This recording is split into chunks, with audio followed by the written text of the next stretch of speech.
We're coming to you from In Toto Gallery in Birdhaven. Welcome to the Art Bulletin and thank you very much for staying with us. Music history comes alive today at 6:30 p.m. on SABC 1. SAMRO is commemorating its 50th anniversary with a new documentary titled Notes to Notes.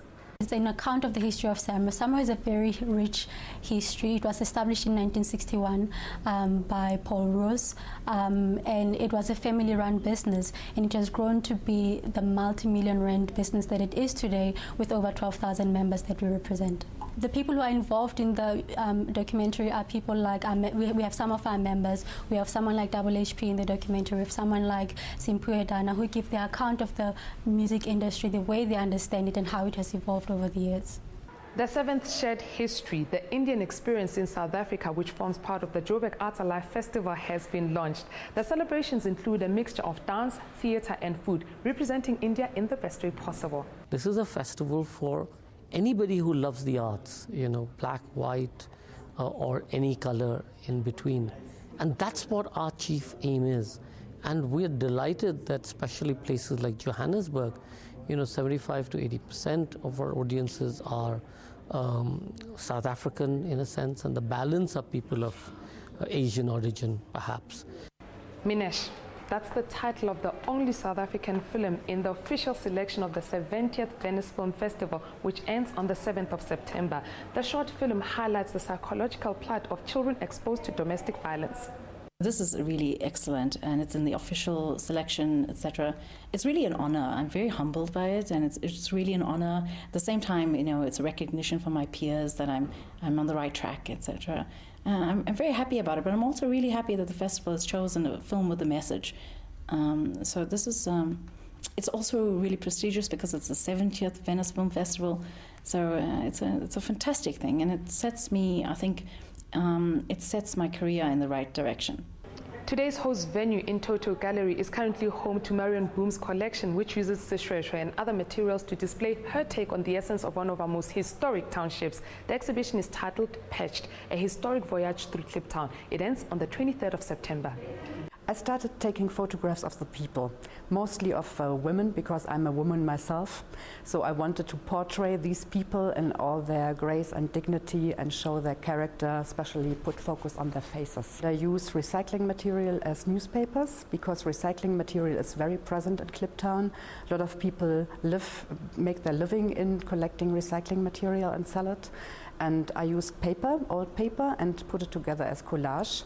And a little bit later I discovered also shweshwe, which completely took me because it's such a beautiful material to work with. It was just touching. I never had an experience which touched me so much in all my life. One of the country's biggest and leading Afrikaans art gatherings, the annual Clover Art Club National Arts Festival, will kick off in Potchefstroom at the end of this month. On their 5-day-long program, among other things, 38 theatre productions. On the 2013 Art Club National Arts Festival music program, among other things, is Pussycat Steven Afrikaanse Vriende. Rocco de Villiers will present his Awesome, which is 90 minutes long. On the theatre program, Rob van Vieren's Live, Tango, and Oblare. The Art Club Fine Arts calendar will have a few exhibitions which include Anthea Del Monte Portals, Show Us Our Land, and Sate. The spoken word section of the annual festival will present Dessen Hemmel and Arde and other productions. The Arte Keve Buke Owase is the only item on the book and literature celebration front. The full program is on www.cloverartclub.co.za. The festival takes place between the 23rd and the 28th of September. Local writers will be rewarded for their hard work in the Writers Guild of South Africa Muse Awards. The award ceremony has 6 categories, which include feature film and TV comedy. The Writers Guild Muse Awards are an awards ceremony that we're setting up that is set up to honour writers, to honour people in our industry, to honour people who are sometimes overlooked in other awards ceremonies, and I think just to also to honour and acknowledge the art of writing and to bring it to the fore. And I mean, the Muse Awards wants to look at a lot of different aspects of writing, be it film writing, you know, feature films and TV writing, drama, stage, and all of that. So yeah, so we want to definitely honour the writers and the people behind these magnificent things we see on TV or on film. Today marks the beginning of Heritage Month, and citizens who actively protect the country's heritage will be honored at the Golden Shield Heritage Awards. The awards will be handed out on the 20th of September in Bloemfontein. The aim of the Heritage Awards is to honor men and women who have contributed in various ways in preservation of our national pride and our heritage. So these are people who have demonstrated outstanding features on a number of facets or areas and categories that will be there. You demonstrated an outstanding performance on preservation of heritage and education of South Africans in a number of areas that involve our national pride, our heritage. Printmaker Senzo Shabangu is spreading his wings with his first solo exhibition titled Obsession. According to the Mpumalanga-born artist, his latest collection reflects on issues of youth, political power, and powerlessness. This body of work is the work that talks about people who are attached or who are obsessed as well to the material world or to object. So when I was working on this show, this is the weight that came in my mind, obsession.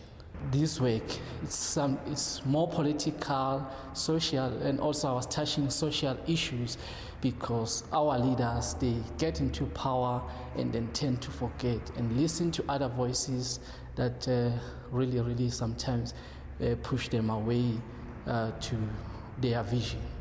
From In Toto Gallery out in Birdhaven, that's all the art news we have for you today. Do check them out at www.intotogallery.co.za. They're also on Facebook and Twitter. And if it's us you'd like to keep in touch with, our contact details are on the screen. So feel free to email us, like us on Facebook, or follow us on Twitter. Until next weekend, it's a goodbye from us.